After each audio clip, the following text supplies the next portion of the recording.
Hello and welcome to Tripoli's historical sites and monuments. Well, this time around we'll be visiting an interesting market or a souk, which is called the Attarin souk. Actually, most markets here, they go in different directions and not in a straight line.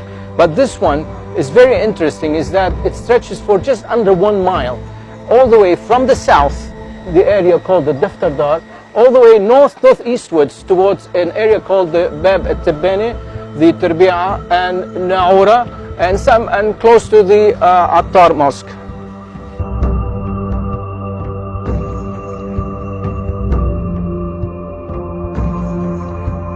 Well, according to old documents from the Ottoman times and manuscripts, the market or Souk al-Attarin refers to document number 10, page 84, and number 28, page 70, is that the Attarin souk used to be located on the other side towards the Attar Mosque, and what is now called the Bazar Khan, and that also used to be called the Zqaq al-Tawil.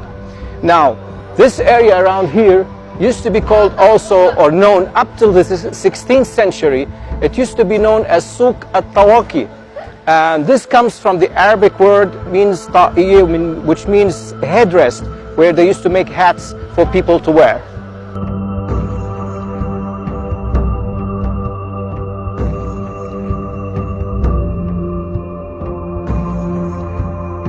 Well, we are currently now standing in a part of the market which is referred to these days as the Bazar Khan souk, and it used to be known up till the 16th century as the Zqaq al-Tawil. And currently they are mostly in the cloth trade and clothes and such things like that.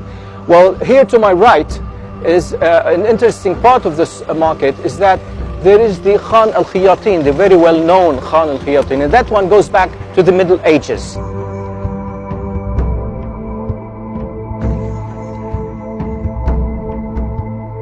Well, now here I'm in one of the older shops in the Attarin souk that still exists from the older days, and I'm sitting here with Haj Amir Marhaba, and he'll be explaining to us some of the about the history of the market and how it developed and changed over time.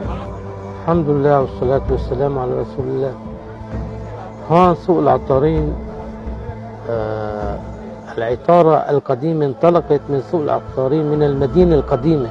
نحن صحيحا سوق العطارين كان يوجد فيها تقريبا 12 عطار ل 15 عطار، بس بنلاحظ بالاسواق الثانية المحيطة بنا نحن تنقلوا من قريب لإلها.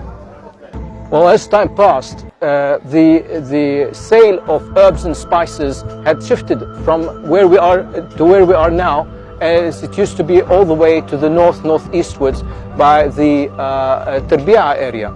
And that is because things changed with time, and there used to be more, I would say over 20 shops that specialized in the sale of perfumes, herbs and spices, and the street used to be, you know, the essence of all this beautiful smells used to fill your lungs with beautiful smells and multitude of colors all around in those shops. Well, we are now here in the old, one of the old shops that still existed from the older days, and it's run by the same family, the Shahal family, and there are other families that specialized in these herbs and spices and perfumes. Yet here you could see the multitude of colors and the spices, you know, it actually fills your heart with, and your lungs with beautiful smells and such. And you could look at them as a pharmacy of the older days, where one would come over and ask for anything, for medicinal herbs, medicinal spices, for any kind of illness to cure, or you use it in your cooking, your daily cooking, which gives beautiful tastes and texture.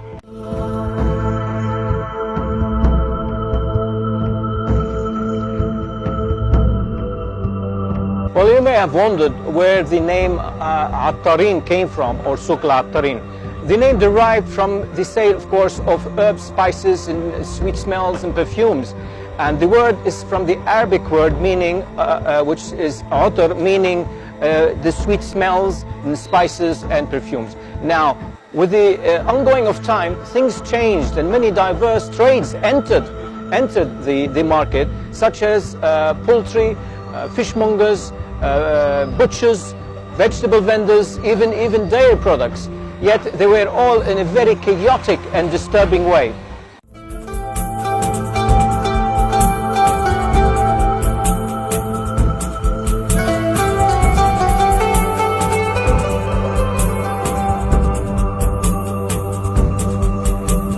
What is interesting about the Attarin Souk is that it's such a long souk. It stretches all the way from the south to the north, and it actually divides the old city in half.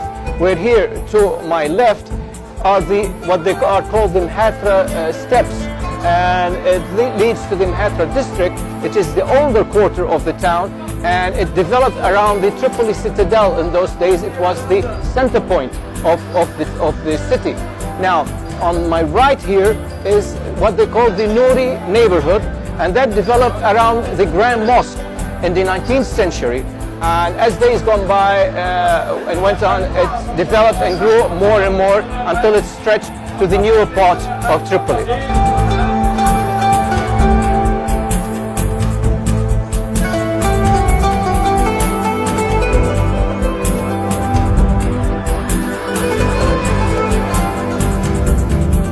Well, from me, Valentine De Caro, and all the staff at Tarablos Al Hadir and Dhukriyat La Tunsa, or Tripoli Today and Unforgettable Memories, I bid you farewell till our next episode. Take care and bye-bye.